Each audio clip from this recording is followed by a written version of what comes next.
พ้นตีสายใจกรมศิษย์เรียกห้องทุกภาคส่วนรักษาความสงบรับประกันการฉลองวันชาติและงานมหกรรมกีฬาแห่งชาติให้มีความสงบปลอดภัยห้อยส่วนห้อยกำลังปกติพ้นตีสายใจกรมศิษย์รองรัฐมนตรีกระทรวงป้องกันประเทศหัวหน้ากรมใหญ่เสนาธิการกองทัพคณะสีนำระดับชาติในการป้องกันความสงบปลอดภัยในการกาเกี่ยมก้อนกำลังสวนสนามเพื่อเฉลิมฉลองวันสถาปนาสาธารณรัฐประชาธิปไตยประชาชนลาวครบรอบ50 ปีและงานมหกรรมกีฬาแห่งชาติครั้งที่ 12 ได้ให้สัมภาษณ์ต่อสื่อมวลชนว่าเพื่อรับประกันให้แก่การกาเกี่ยมและการจัดตั้งพิธีเฉลิมฉลองวันสถาปนาสาธารณรัฐประชาธิปไตยประชาชนลาวครบรอบ50 ปี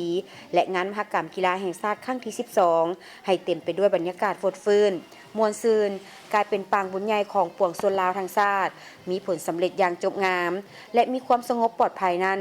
สำหรับกำลังปกส.แม้นได้มีแผนรวมและแผนเฉพาะในการชี้นำบรรดากำลังหลวงกำลังท้องถิ่นขอบเขตทั่วประเทศจัดตั้งกำลังเคลื่อนไหวรักษาความสงบปลอดภัยตามบริเวณชายแดนโดยมีการประสานสมทบแน่นกับกำลังปกส.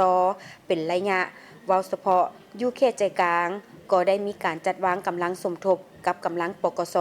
และองค์การปกครองนครหลวงเวียงจันทน์เคลื่อนไหวลาดตระเวนตลอด24 ชั่วโมงและหันเข้าสู่ภาวะเพิ่มทวีและขอยั่งยืนว่า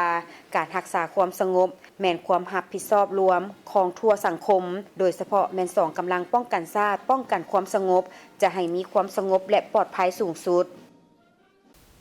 ฉะนั้นสำหรับกำลังปกติพวกเราได้มีแผนร่วมและมีแผนเฉพาะสำหรับแผนร่วมนี่แม่นได้ดำเนินการจัดตั้งปฏิบัติการ3แผนการและจัดตั้งกำลังเคลื่อนไหวกวดการักษาความสงบอยู่ภายในตามบริเวณชายแดน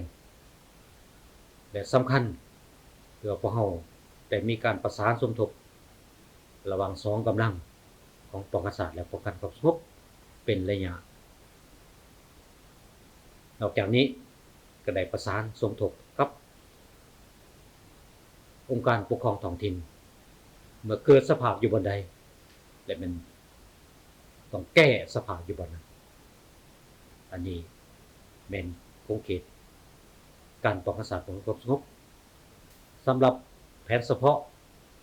ในการจัดตั้งรักษาความสงบความปลอดภัยให้แก่การกะเกี่ยมการแข่งขัน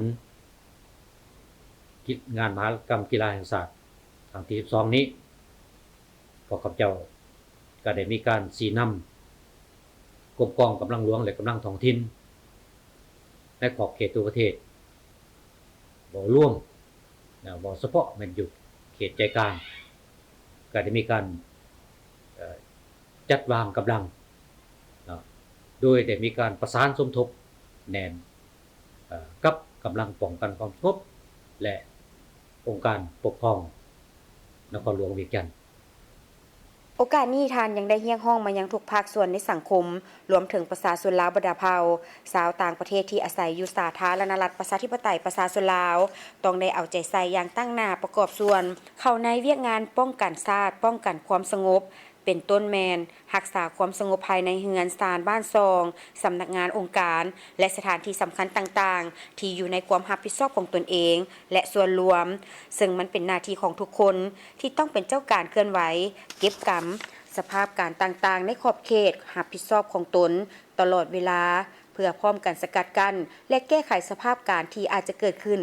ซึ่งอาจจะสร้างความเสียหายต่อชีวิตทรัพย์สินของทุกคนและอาจส่งผลกระทบต่อชื่อเสียงของประเทศลาวเฮาดังนั้นทุกคนต้องเป็นหูเป็นตาช่วยกันเพื่อแนะไซเฮ็ดให้การเฉลิมฉลองวันชาติที่2ธันวาและงานมหกรรมกีฬาแห่งชาติครั้งนี้เต็มไปด้วยความสามัคคีอันแน่นแฟ้นของปวงชนลาวทั้งชาติทั้งรับประกันให้มีความสงบปลอดภัยห้อยส่วนห้อย